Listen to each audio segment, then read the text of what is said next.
Quand même qu'on parle de cette voiture de fonction qui est réservée normalement, c'est une Renault Talisman pour pas donner de marque, avec des signes distinctifs qu'on ne voit quasiment jamais dans la police nationale française, c'est-à-dire les gyrophares sur l'avant, sur la calandre, ce sont plutôt des voitures qu'on voit aux États-Unis, et tout ça d'ailleurs a fait l'objet aussi d'une enquête hier soir encore. Hein. Absolument, des vrais privilèges,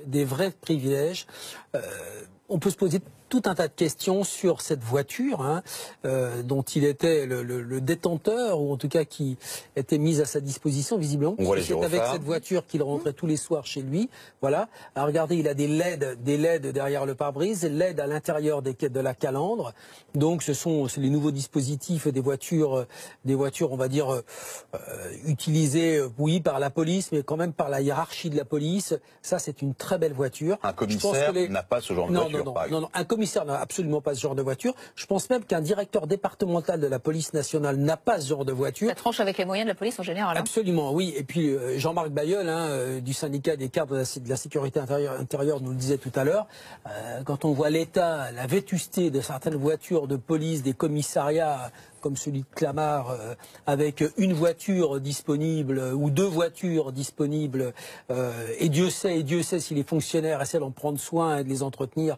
Donc la police qui n'a plus de moyens, la police qui pleure pour avoir de l'argent, et puis on voit cette voiture qui est donnée à quelqu'un qui n'est pas un policier, voilà, et qui est une vraie voiture de police. Donc ça, le brassard, à lui ou pas à lui, un badge le aussi, casque de tu n'aurais pas dû avoir ? Non, il y a une histoire de badge. Non, il peut pas avoir de carte de police. Et puis, vous l'avez dit tout à l'heure, il a 26 ans, il est lieutenant-colonel dans la réserve citoyenne, qui n'est pas la réserve opérationnelle, mais il vient de la réserve opérationnelle où il avait un petit grade, il devait être sergent.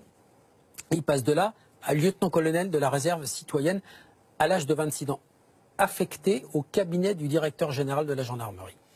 Je m'adresse aux spécialistes vraiment de la police expérimentés que vous êtes, Dominique Rizet. Est-ce que vous avez déjà vu ce genre de profil auparavant? Non.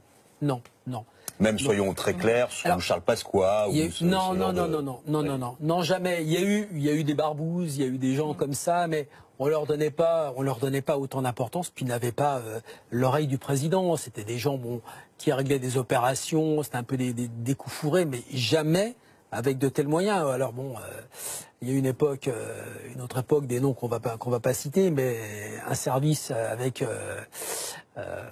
3 lettres qui était un service complètement de barbouze. On n'en est pas là. Voilà, il y a un syndicaliste de police qui disait hier, je n'ai jamais vu ça en 28 ans de carrière. Non, mais moi non plus. Vous savez, hier, M. Mélenchon a dit quelque chose, il a fait référence à l'histoire. Il a dit, il y avait un syndicaliste policier qui s'appelait Bernard Deleplace et qui disait « Un policier qui frappe un homme à terre se déshonore ».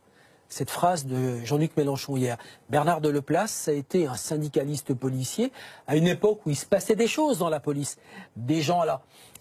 Je veux dire, à l'époque, les petites combines, c'était faire sauter des PV, c'était des trafics d'influence, c'était...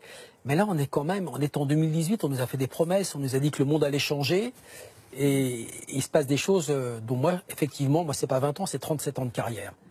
J'ai jamais vu ça.